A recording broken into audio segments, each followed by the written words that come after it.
Hello, everyone. It's Andrew with another book here to read to you. This time we're going to read Stone Soup by Marcia Brown. This is an old story. Basically, it's about three soldiers who come into a town or a village, and all of the people in the village hide their food and their supplies because they don't want to give their food and things to the soldiers. But the soldiers are clever and smart and play a trick on the townspeople by saying they can make a soup from stones. So that's the gist. That's the main idea. So let's give it a read. So we have Stone Soup, an old tale, told and pictured by Marcia Brown. Three soldiers trudged down a road in a strange country. They were on their way home from the wars. Besides being tired, they were hungry. In fact, they had eaten nothing for 2 days. "How I would like a good dinner tonight," said the first. "And a bed to sleep in," said the second. "But all that is impossible," said the third. "We must march on." On they marched. Suddenly, ahead of them, they saw the lights of a village. "Maybe we'll find a bite to eat there," said the first. "And a loft to sleep in," said the second. "No harm in asking," said the third. Now the peasants of that place feared strangers. When they heard that three soldiers were coming down the road, they talked among themselves. "Here come three soldiers. Soldiers are always hungry. But we have little enough for ourselves." And they hurried to hide their food. They pushed sacks of barley under the hay in the lofts. They lowered buckets of milk down the wells. They spread old quilts over the carrot bins. They hid their cabbages and potatoes under the beds. They hung their meat in the cellars. They hid all they had to eat. Then they waited. The soldiers stopped first at the house of Paul and Francois. "Good evening to you," they said. "Could you spare a bit of food for three hungry soldiers?" "We have had no food for ourselves for 3 days," said Paul. Francois made a sad face. "It has been a poor harvest." The three soldiers went on to the house of Albert and Louise. "Could you spare a bit of food? And have you some corner where we could sleep for the night?" "Oh no," said Albert. "We gave all we could spare to soldiers who came before you."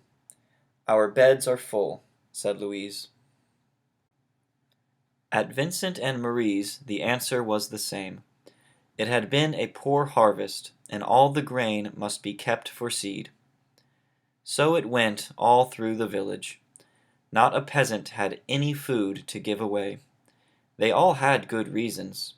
One family had used the grain for feed. Another had an old sick father to care for. All had too many mouths to fill. The villagers stood in the street and sighed. They looked as hungry as they could. The three soldiers talked together. Then the first soldier called out, "Good people!" The peasants drew near. "We are three hungry soldiers in a strange land. We have asked you for food, and you have no food. Well then, we'll have to make stone soup." The peasants stared. Stone soup? That would be something to know about. "First we'll need a large iron pot," the soldiers said. The peasants brought the largest pot they could find. How else to cook enough? "That's none too large," said the soldiers, "but it will do. And now, water to fill it and a fire to heat it."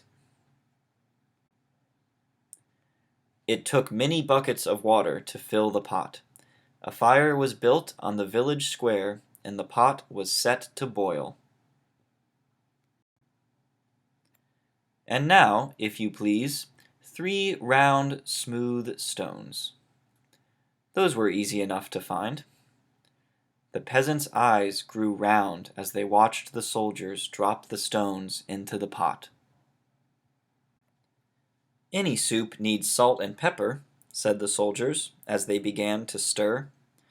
Children ran to fetch salt and pepper. Stones like these generally make good soup, but oh, if there were carrots, it would be much better. "Why, I think I have a carrot or two," said Francois, and off she ran. She came back with her apron full of carrots from the bin beneath the red quilt. "A good stone soup should have cabbage," said the soldiers as they sliced the carrots into the pot. "But no use asking for what you don't have." "I think I could find a cabbage somewhere," said Marie, and she hurried home. Back she came with 3 cabbages from the cupboard under the bed. "If only we had a bit of beef and a few potatoes, this soup would be good enough for a rich man's table." The peasants thought that over. They remembered their potatoes and the sides of beef hanging in the cellars. They ran to fetch them. A rich man's soup, and all from a few stones. It seemed like magic. "Ah," sighed the soldiers as they stirred in the beef and potatoes, "if we only had a little barley and a cup of milk. This soup would be fit for the king himself." Indeed, he asked for just such a soup when last he dined with us. The peasants looked at each other. The soldiers had entertained the king. Well! "But no use asking for what you don't have," the soldiers sighed. The peasants brought their barley from the lofts. They brought their milk from the wells. The soldiers stirred the barley and milk into the steaming broth while the peasants stared. At last the soup was ready. "All of you shall taste," the soldiers said, "but first a table must be set." Great tables were placed in the square, and all around were lighted torches. Such a soup! How good it smelled! Truly fit for a king. But then the peasants asked themselves, would not such a soup require bread, and a roast, and cider? Soon a banquet was spread, and everyone sat down to eat. Never had there been such a feast. Never had the peasants tasted such soup, and fancy, made from stones. They ate and drank, and ate and drank, and after that they danced. They danced and sang far into the night. At last they were tired. Then the 3 soldiers asked, "Is there not a loft where we could sleep?" Let 3 such wise and splendid gentlemen sleep in a loft? Indeed, they must have the best beds in the village. So the first soldier slept in the priest's house. The second soldier slept in the baker's house. And the third soldier slept in the mayor's house. In the morning, the whole village gathered in the square to give them a send-off. "Many thanks for what you have taught us," the peasants said to the soldiers. "We shall never go hungry, now that we know how to make soup from stones." "Oh, it's all in knowing how," said the soldiers, and off they went down the road. Such men don't grow on every bush.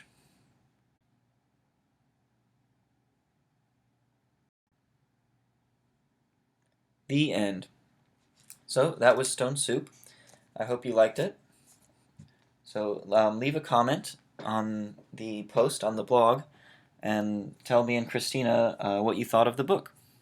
So thanks for listening. I hope you enjoyed it. And until next time, bye-bye.